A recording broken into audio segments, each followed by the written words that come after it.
Hi guys, today I will introduce some basic concepts regarding chapter 3, that is pair of linear equation in two variable. First of all, we have to know the meaning of the chapter clearly. Pair का मतलब होता है to, किसी भी दो चीज़ का pair. ठीक है, लीनियर इक्वेशन। अब नेक्स्ट वर्ड है लीनियर इक्वेशन। अब लीनियर इक्वेशन क्या होती है?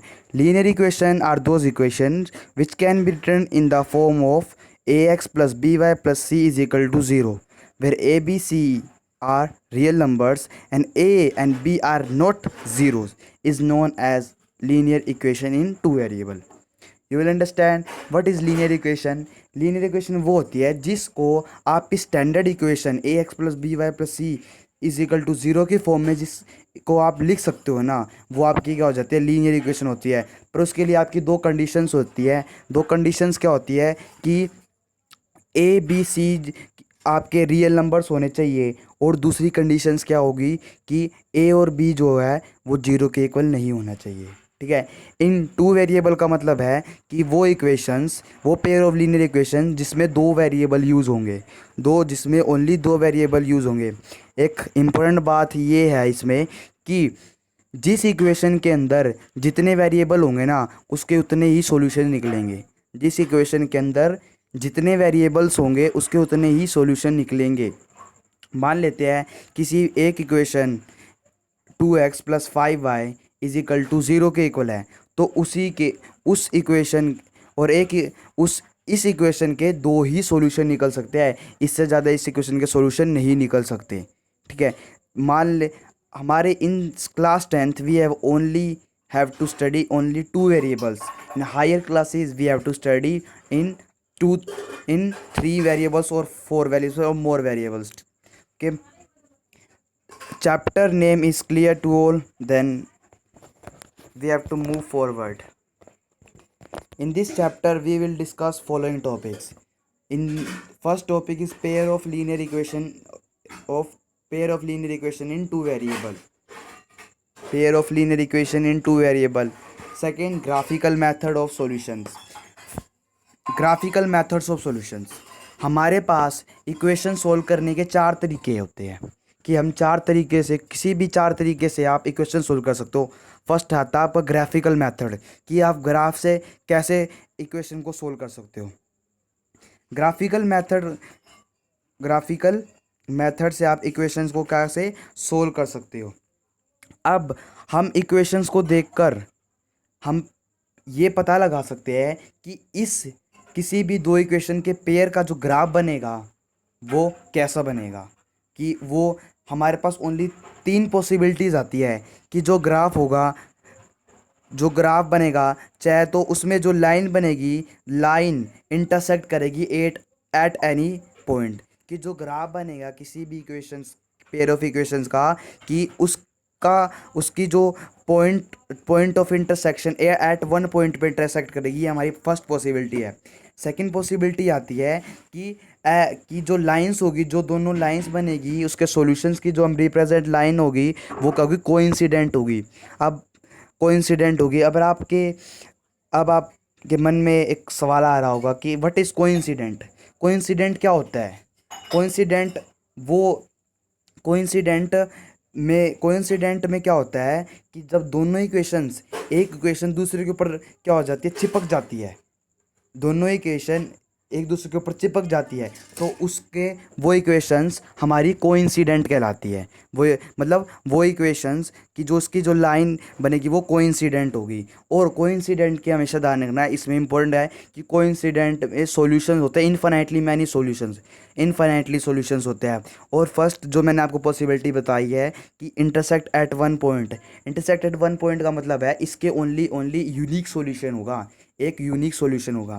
अब थर्ड पॉसिबिलिटीज आती है when L and M are two lines that they are parallel का मतलब है वो कोई सी ऐसी दो लाइन जो कहीं पे भी इंटरसेक्ट नहीं करती, वो मेरी इक्वेशंस पैरेलल होती है। ठीक है। थर्ड केस था कि जब लाइन क्या होती है, पैरेलल होती है, मतलब जो इक्वेशंस की आप सॉल्यूशंस आएंगे वो क्या होगा, किसी भी पॉइंट पे टच नहीं करेंगे, इंटरसेक्ट नहीं करेंगे, तो मेरी लाइंस क्या होती है, पैरेलल। पैरेलल लाइंस होती है मतलब जो कभी भी इंटरसेक्ट नहीं करती, सिंपल है। और इसकी एक और कंडीशन क्या है ना, इसके जो पैरेलल मतलब अगर आप लाइन भाई कोई लाइन दूसरी लाइन को टच ही नहीं करेगी तो उसके नो सॉल्यूशंस हो गए, तो इसकी कंडीशन क्या होगी, नो सॉल्यूशंस। अब क्वेश्चन राइज होता है कि हम कैसे पता लगाए कि ग्राफ जो है वो कैसा बनेगा, मतलब ग्राफ पे जो लाइन आएगी वो कैसी आएगी, पैरेलल आती है, इंटरसेक्टिंग लाइन आएगी, कोइंसिडेंट लाइन होगी। तो उसके लिए हमारे पास जो लीनियर इक्वेशंस होती है ना, वो हमारे पास स्टैंडर्ड फॉर्म में होती है। जो भी लीनियर इक्वेशन होगी ना, पेयर ऑफ लीनियर इक्वेशन, वो इस ही फॉर्म में होती है, वो इस फॉर्म में होती है, a1x plus b1y plus c1 is equal to zero. और सेकेंड इक्वेशन जो होगी वो मेरी होगी a2x plus b2y plus c2 is equal to zero. हमें क्या होता है, हमें क्या करना होता है कि जो दो हमें पेयर ऑफ लीनियर इक्वेशन दी होगी ना, हमें उनके जो कोफिशिएंट्स हो गए एक्स वाई और कांस्टेंट टर्म के जो कोफिशिएंट्स होंगे ना, उन तीनों को हमें कंपेयर करना है। उन तीनों को हमें क्या करना है, कंपेयर करना है। कंपेयर करने से अगर a1/a2, अगर x का कोफिशिएंट और फर्स्ट लीनियर इक्वेशन x का कोफिशिएंट और सेकंड लीनियर इक्वेशन x का कोफिशिएंट सेम आ जाता है, तो हम b2 मतलब हम फर्स्ट लीनियर इक्वेशन को b1 को, फर्स्ट लीनियर इक्वेशन को y को कंपेयर करेंगे सेकंड लीनियर इक्वेशन के y से। जब ये भी इक्वल आ जाता है तो हम थर्ड से कंपेयर करते हैं ऐसे, ठीक है। तो हमारे पास तीन कंडीशंस आ जाती है इसमें। जब a1/a2 इक्वल आ जाएगा b1/b2 के, b1/b2 के, और b1/b2 c1/c2 के इक्वल नहीं आता, तो इस कंडीशन में मेरी लाइंस क्या होगी, पैरेलल होगी। इस कंडीशन में लाइन क्या होगी, parallel. I repeat, when a1/e2 is equal to b1/b2, b1/b2 is not equal to c1/c2, then the equation, the line is parallel, have no solutions, ठीक है, have no solution. Second condition आती है when a1/a2 is not equal to b1/2, जब a1/a2 ही b1/b2 के equal नहीं होगा ना, तो हम यहाँ पे ही यहाँ से बता देता है कि लाइन क्या होगी, इंटरसेक्टिंग होगी, कि लाइन जो होगी वो इंटरसेक्टिव बनेगी। उसके सॉल्यूशंस कितने आएंगे, ओनली वन सॉल्यूशंस आएंगे, ओनली वन सॉल्यूशन आएंगे। थर्ड कंडीशन आती है, लास्ट कंडीशन आती है कि when a1/a2 is equal to b1/b2 and b1/b2 is equal to c1/c2, when constant term is also equal to when constant term is also equal to the coefficient of b1 and b2, then the lines are coincident। कहने का मतलब है जब तीनों ही चीज़ equal हो जाती है तो लाइंस क्या होती है, coincident. Infinitely many solutions in NCERT you have to understand this to solve the problems. In NCERT many problems are given on based in questions in which you have to find LSE means lines solutions equation. अब आती है equation से। Equation जो होती है वो दो type की होती है, इक्वेशन दो टाइप की होती है, एक तो होती है कंसिस्टेंट इक्वेशन, एक होती है inconsistent equation. Consistent pair of linear equation वो इक्वेशन होती है a pair of linear equation in two variable which has at least one solution, और you can say a unique solution. जिसका एटलीस्ट वन सॉल्यूशन होता है उसको हम क्या बोलते हैं, consistent pair of linear equation. क्या बोलते हैं, consistent pair of linear equation बोलते हैं,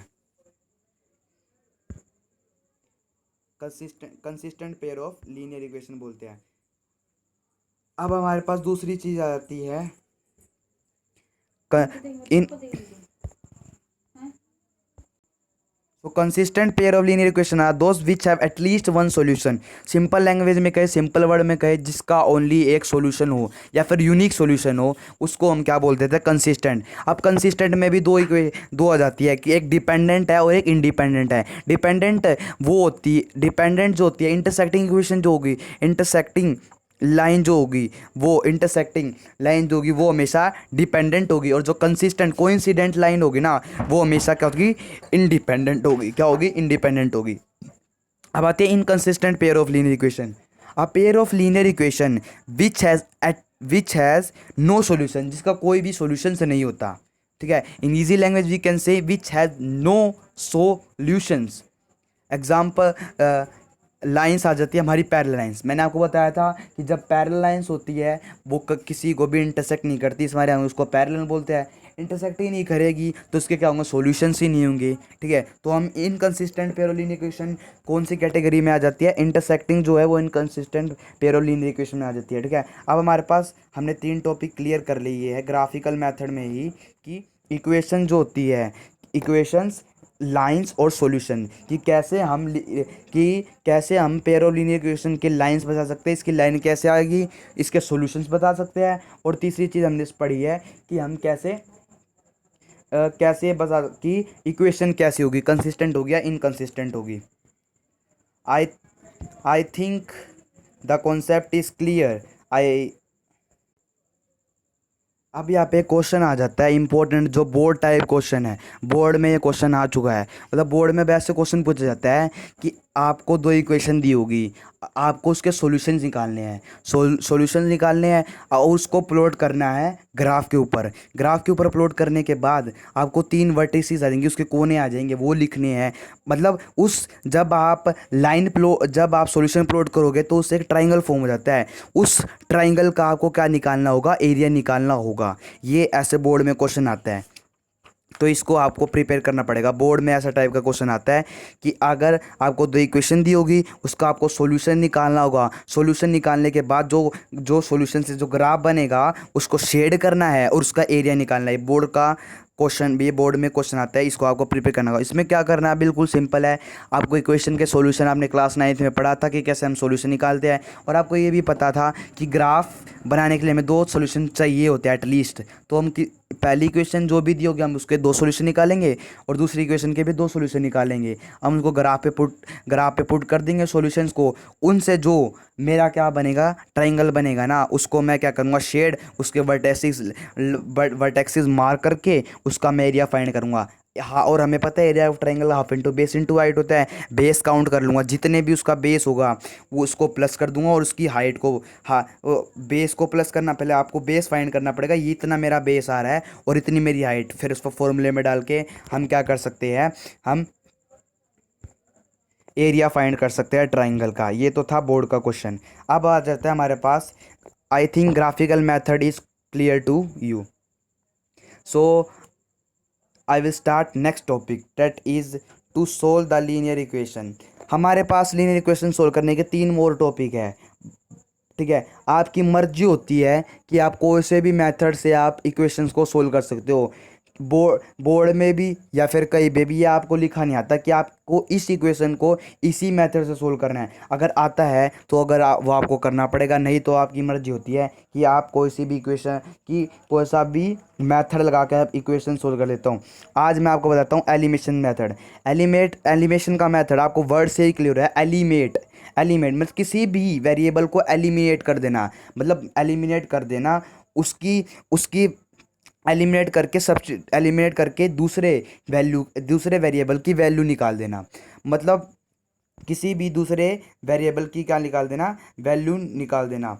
तो यहाँ पे इन screen you can see, first multiply both the coefficient bye such a number so that coefficient of any one variable become equal. इसका मतलब है कि कोई भी आपको 2 इक्वेशन दी होगी, आपकी मर्जी है कि आप एक्स वेरिएबल को सेम बनाओ या वाई वेरिएबल को सेम बनाओ। आपकी मर्जी है कि आप कोई से भी वेरिएबल को, किसी भी एक वेरिएबल को आपको सेम बनाना होता है। वो आप किसी भी, जैसे कोई भी इक्वेशन मान लेते हैं,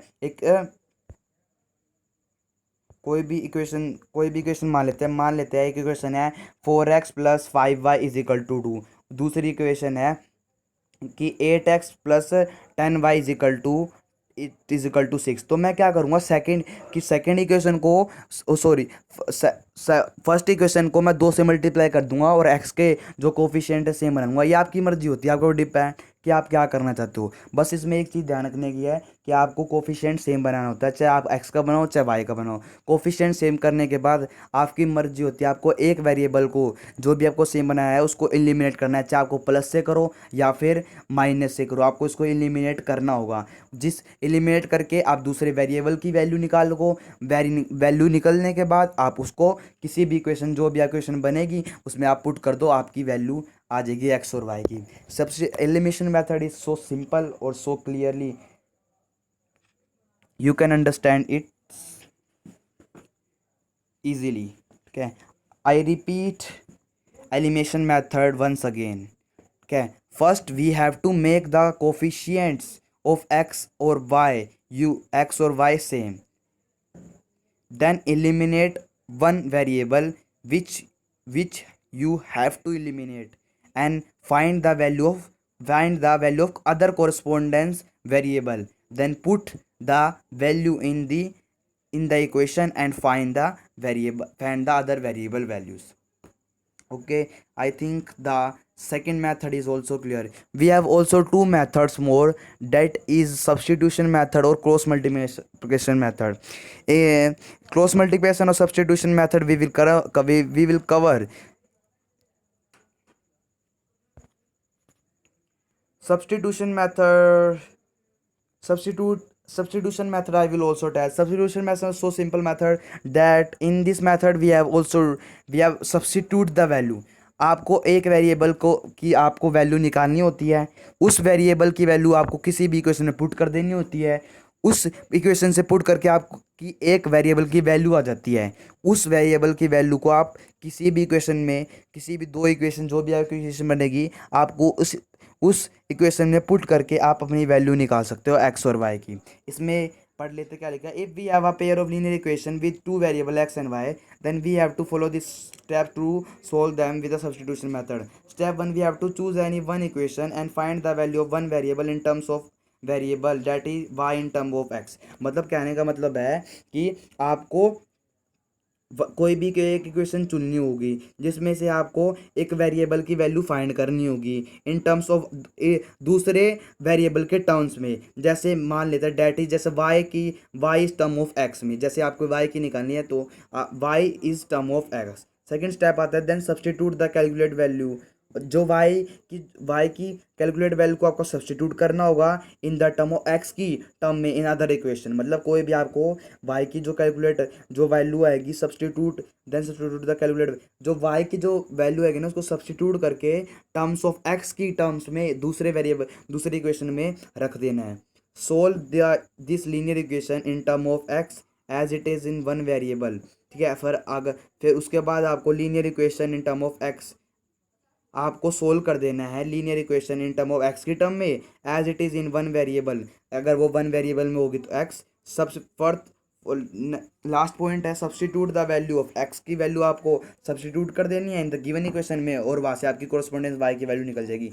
या आपको इतना कुछ ध्यान करने की कोई ज़रूरत नहीं है, मैं बिल्कुल सिंपल लैंग्वेज में बता रहा हूँ मैं आपको। कोई भी आपको गिवन इक्वेशन होगी, मान लेते हैं कोई कि आपको एक इक्वेशन दी हुई है,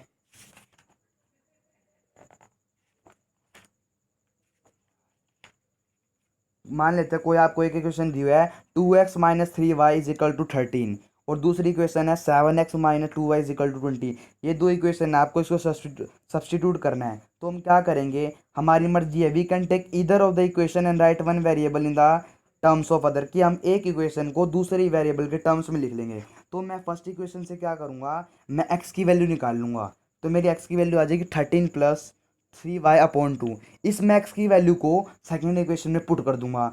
पुट करने के बाद यहाँ मेरी आ जाएगी वाई की वैल्यू आ जाएगी। वाई की वैल्यू को मैं क्या करूँगा, फिर दोबारा से आपकी दो इक्वेशन है, दोनों में आप किसी में भी एक में आप वाई की वैल्यू पुट कर दो और आपकी एक्स की वैल्यू आ जाएगी।